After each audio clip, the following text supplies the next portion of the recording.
Thank you so much for watching this video. Welcome. It's almost Sunday and I suddenly realized that I didn't make you a video yet this week. So let's talk about depression. I'm sorry. Well, there has been written and talked about depression extensively for years and years now. So if you're interested in depression, finding out what kinds there are, what you can do about it, what the treatments are, you're very welcome to browse the internet, to ask your doctor, seek help, because it is a treatable condition. So what I want to do today is talk a little bit about my own experiences with depression, what causes it, what might cause it, and what you can do to help yourself, really. And this may be some new information for you, and I'm all about, taking a fresh look on these kind of topics. So if you're into that, please stay with me. So I remember, I've experienced depression episodes, I think 3 times in my whole life. And one of them I call a burnout. Well, a burnout is actually not an official diagnosis. And I remember my psychiatrist telling me that he thought I had an aggravated depression. And I nearly assaulted the guy. I was so angry. What do you mean depression? I'm not depressed. Are you kidding me?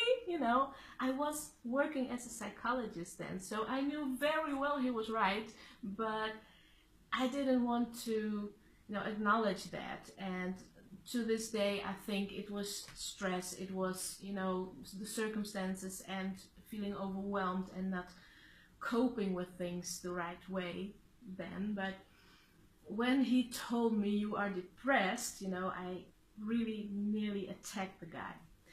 And for those of you who know me, you know that I'm this peaceful, harmony-loving kind of girl. And when I was in that state, I could literally walk around on the street and look for trouble. I was so aggressive. I even filed a complaint against one of my doctors. And it was the right thing to do, but I would have never done that if I hadn't been in that state. So, it was a great lesson for me to basically stand up for myself. And that was what I really needed to do. So my depression helped me to do that. So when I meet with my clients who have a depression, they often tell me that they cannot pursue their dreams or do things, get into action because of the depression. And while that is true at that point of time, this is not the root cause of the problem. It's not because of the depression that they got in that situation. They feel stuck because of the self-made prison that they made up in their minds. And what do I mean by that is that, for instance, when I experienced all my depressive episodes, I was trying to fit in. I was doing my best to fulfill other people's expectations, to be this high-functioning student or professional and do everything as was expected of me. And I never even stopped to think about the things that I wanted from life. So was what I was doing actually what I wanted to be doing? And the answer clearly was no. But I realized that, after it all had fallen apart and I was depressed and couldn't do much else than to think about my life, right? So I feel that most mental health issues and even chronic pain issues help us to take the time and think about ourselves. What is it that you really want? And is your life what you expected it to be and what you wished it to be? And if you have some kind of issues, you're probably not doing all the things that your heart really wants to do. So I heard somebody call a depression a state of deep rest. And I really dug that, because what a depression really does is it forces you to take time off, to be with yourself.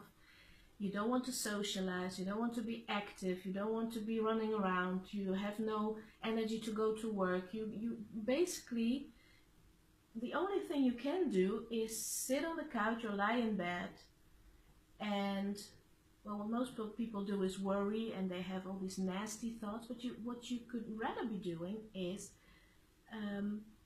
get a good and hard look at yourself and at your life. So it's a call for you to dig deeper and to turn your focus inwards instead of what the world needs of you at that time. Take the time out to be with yourself, to meditate, to contemplate, to feel into what really is going on. Because most depressions have a cause. Most people that experience depression went through some kind of stressful life events, a period of subsequent, hardship and pain and losses. So it's a build-up, a year-long build-up. Depression doesn't happen overnight. It just doesn't happen that way. So the depression is not the cause of you not fulfilling your dreams. It's been building up to that point that your body says, stop. Take that some time out and think about what you're doing. So I think that is a beautiful message from your body, from your mind, from your spirit. And if we were just to recognize them as the teachers that they are, we would, much quicker get out of these problems. So I really want to invite you to turn inward when you're feeling depressed or anxious or frustrated. It's another one. Or really angry. Something inside of your body is telling you, I know there must be something better for me. So what is that? And what could you be doing to work towards those goals? And another thing with depression is that people feel very, very lonely. Even if they're in a crowded place, surrounded by people, so they're not alone, but they can feel lonely at their core. And no amount of friends and no amount of people asking them, how are you and can I help you? That all is helpful and it's necessary, but it's like the second step. The first step is to reconnect with yourself, because that loneliness, a type of loneliness, means that you are separated from yourself. You have forsaken yourself.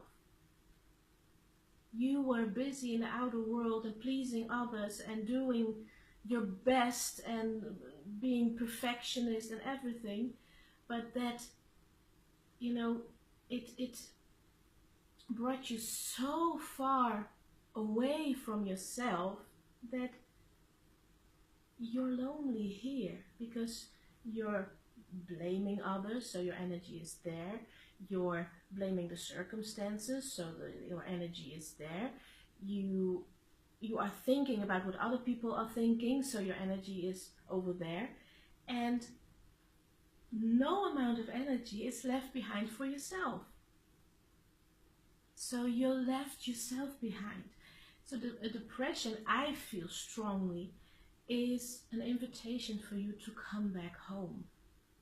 To come back home and to start nourishing yourself and your needs, to start paying attention to what your heart is wanting from you, to what your soul is, wanting you to be, and to acknowledge your worth and finally feel good enough and good in your own skin, and to really start loving and nurturing yourself.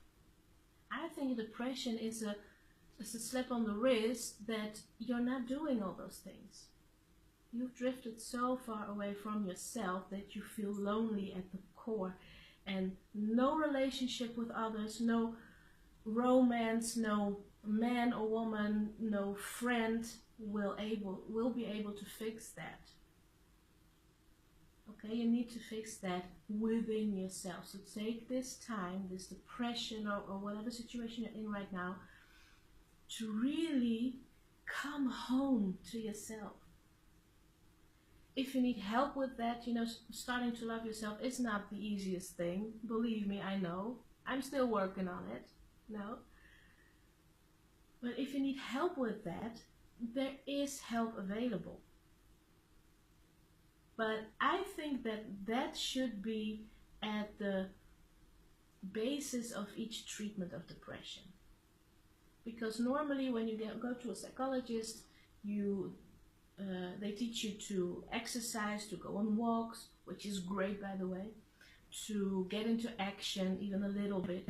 That all helps, but it doesn't address the core issue, and that is that you have forsaken yourself, that you haven't been paying attention to yourself, real attention, and taking care of your own needs.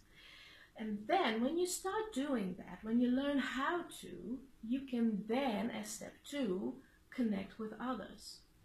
My educational programs in the King Academy, I call it, as a subtitle, Love, Heal, Connect. So love is about self-love. Love yourself first. Heal yourself from within. So don't go looking around for antidepressants and somebody else to fix you. No, heal from within by paying attention to your needs and taking the necessary steps to get to the place that you really want to be emotionally, spiritually, and in your mindset. And connect is that second step I was talking about. Connect to other people in a real, genuine, authentic way. And what most people with a depression lack in their lives, or so they tell me, is real connections to others. They feel misunderstood, that they feel like all their relationships are a little bit superficial, they can't be themselves around other people. So that's a real problem. And that's why you need to heal yourself first from within, learn to love yourself, learn to trust yourself, because that's the only way you'll be able to connect to others in an authentic way. Because if you're a phony, guess how your relationships will be. So stop behaving differently from how you feel. Don't wear that mask anymore. Don't hide behind a smile when you feel like crying. Please stop. Connect to yourself first. Take the time. Be with yourself. I know that can be hard. This isn't the easy way. It's not taking a magic pill. But there is no magic pill. There is no magic pill. What antidepressants do is just suppress your emotions, all of them. And when you finally stop taking them, all those emotions emerge. So you're not fixing anything. It's just a temporary solution, a suppression of symptoms, that's it. So when you want to address this issue at the core level, please look within and go through it. That's the only way. That's the only way to appropriately deal with your emotions, whatever they might be. And depression is not an emotion, it's a state. It's a It's like you've built a dam inside of you, and you can't see past it, and it doesn't flow anymore. You know, when you're upset and you feel like crying and you suppress that, it crystallizes. You know, grief or sadness, crying is water. It needs to flow. So when you suppress it and you hold it down, it becomes this solid thing within your body, within your system, and that can cause problems. It can cause emotional problems as well as physical problems. So think about that, what you're really doing by putting on that mask. So please don't do that. Be honest with yourself and with others. Things are not okay. Things are not okay. Just say it, admit it to yourself, and that's the first step. Acknowledging it, being aware of it, and then taking responsibility for your own happiness. Because if you keep, sitting around waiting on somebody else to make you happy, it's gonna be a long wait. Okay? So this is what I wanted to talk to you about today.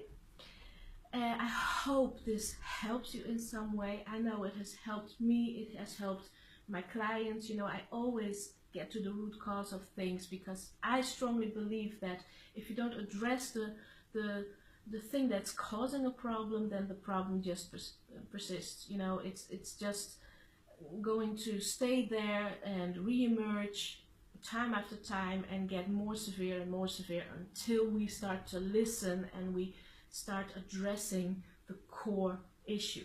That's just the way it works. So what I like to do is go immediately to the core of things, and from there you can, build yourself up again. Okay, so if you have any questions for me, please email me. You know where to find me, and I'm wishing you all the best. I absolutely believe in you.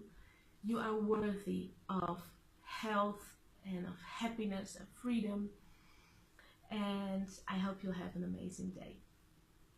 Bye bye.